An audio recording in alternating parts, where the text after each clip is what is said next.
We're going to be talking about exclusives today, exclusive games that never came out on the Sega Genesis. And we're going to be looking at the top 5 exclusive games that I think you should pick up if you're a Genesis owner.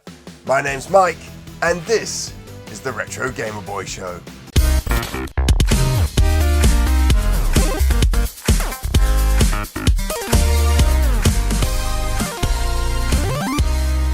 Every territory where Sega's 16-bit console was released had its own exclusive games and peripherals. I'm currently on a journey to collect every PAL game released, and I'm deep into the rabbit hole with variants and special editions. The exclusive sub-collection from any territory is a prize piece for some collectors, and because of their rarity outside of their launch country, they can fetch a high price. In Europe, we have over 70 exclusive titles that were not shared across all territories. So in this week's show, we're going to be taking a look at my top 5 exclusive games that were released in Europe, but not in North America and on the Sega Genesis.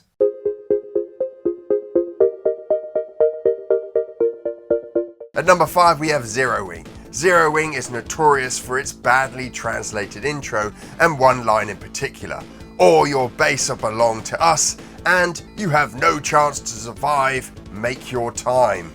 But outside of these famous sound bites, you have a well-presented game with some solid shoot-'em-up mechanics and an awesome soundtrack.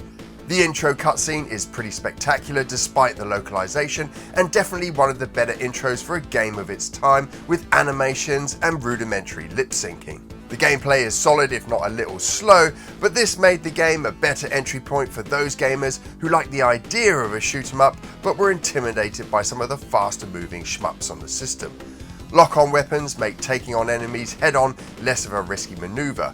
The mid-level and end-of-level bosses ramped up the difficulty curve and provided more of a challenge. Visually, the game suffered with some of that poor colour palette management that some of the early games had.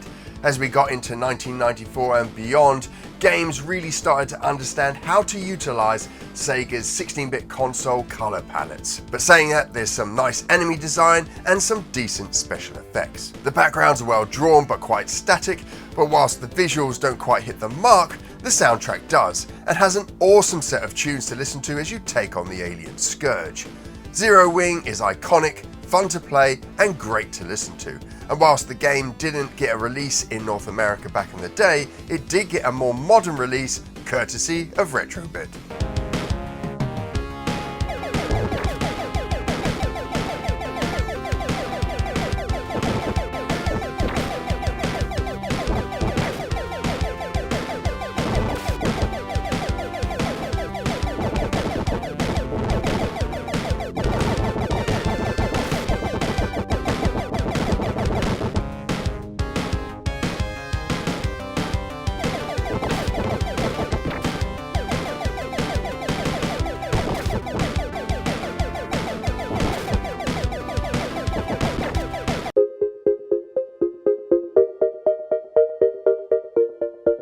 At number 4 is Micro Machines 2. This game, despite being advertised in North America, never got an official release. And it's a real pity, as it's one of the best couch co-op games on the system and boasts some impressive features. The first, and still to this day most impressive, is the J-Cart. The J-Cart was available on a few games developed by Codemasters, and they had 2 additional controller ports added to the top of the cartridge.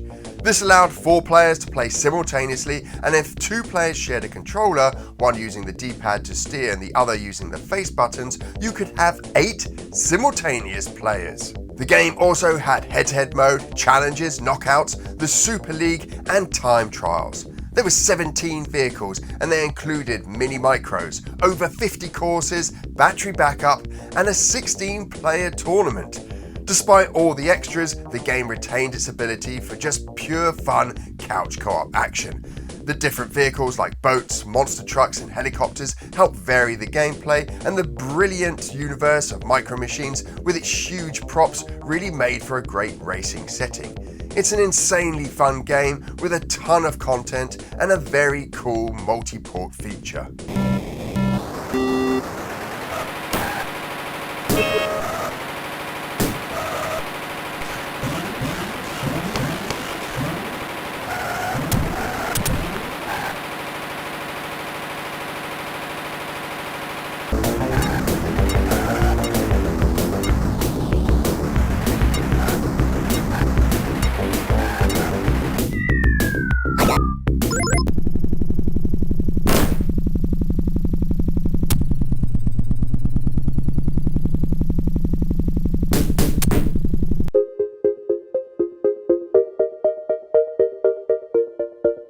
number 3 we have Cannon Fodder.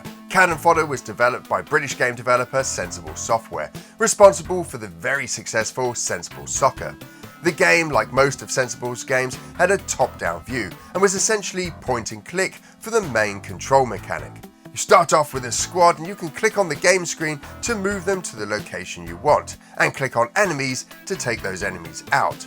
You'll have a mission objective you'll need to fulfill, which often involves killing everyone on the map. And that is pretty much it.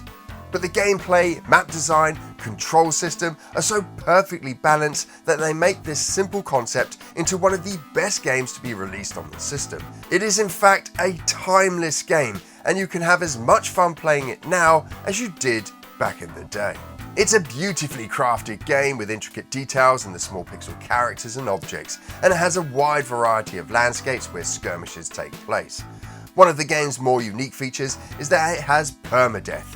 When one of your squad dies, that's it, they're out. And you can really get attached to these little guys as they get promoted and carry their stats with them. But don't worry, there's a huge line of recruits to replace them. War really has never been so much fun.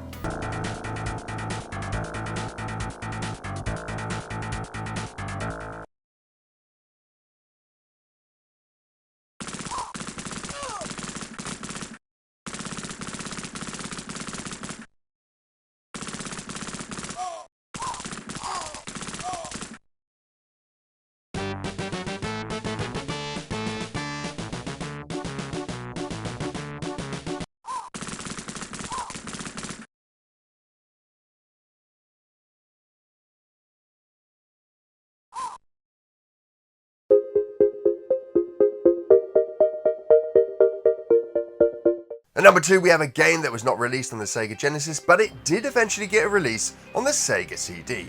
𝗶𝗺𝗃 was developed by Psygnosis, who along with a number of other British teams were developing some of the best looking games on the system. The game is gorgeous to look at, and it comes as no surprise that this was the handiwork of 𝗵𝗃𝗍𝗃, one of the most celebrated pixel artists of our generation. The game is more than its visuals, which are stunning. It's a solid platforming game with some lovely flourishes in the traversal of the levels. It has a simple Mario-esque combat system where you dispatch enemies by jumping on their heads. You can also pick up objects and throw them.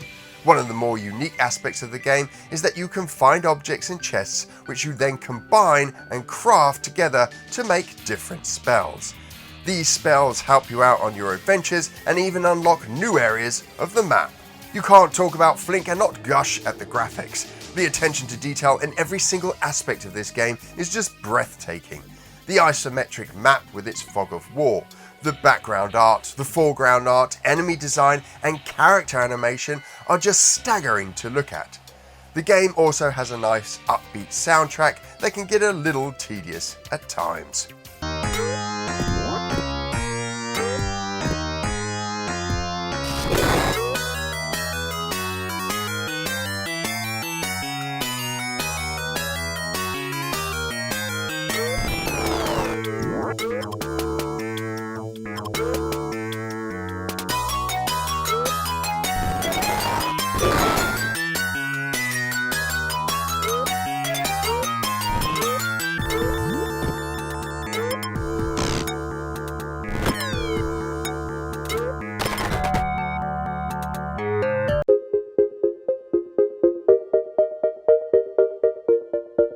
At number 1 we have Alien Soldier. Now I know what you're shouting at me, but Mike, Alien Soldier did get a Genesis release.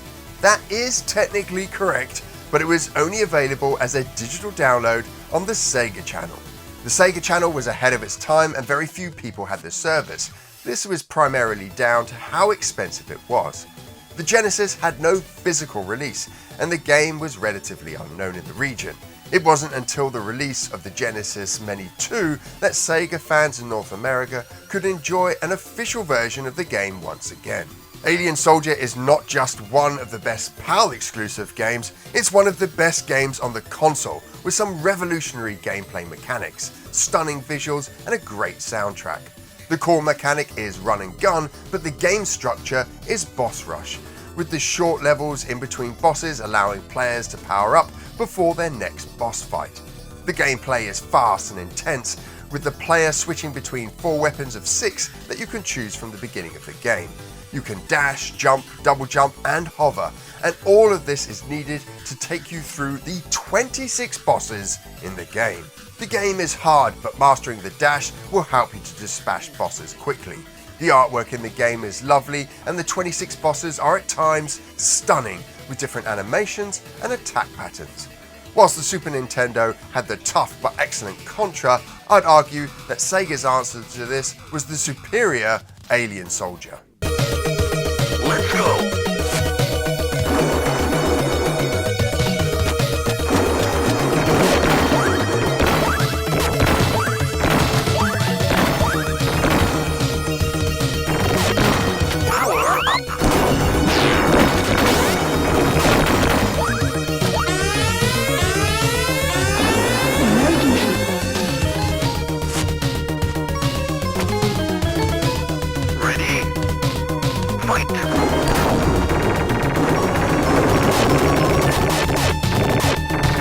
So those are my top 5 exclusive games that were released in Europe but didn't come out on the Sega Genesis in North America. But what are your top 5? Make sure you drop down into the comments below.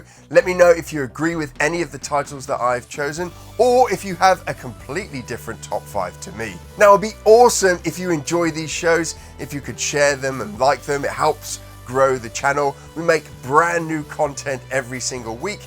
And if you're new, you can subscribe by clicking on a little button just below this video. If you can't wait until next week's show, don't worry. Remember, we've got a huge back catalogue of retro gaming videos for you to enjoy, 2 of which you can watch over here.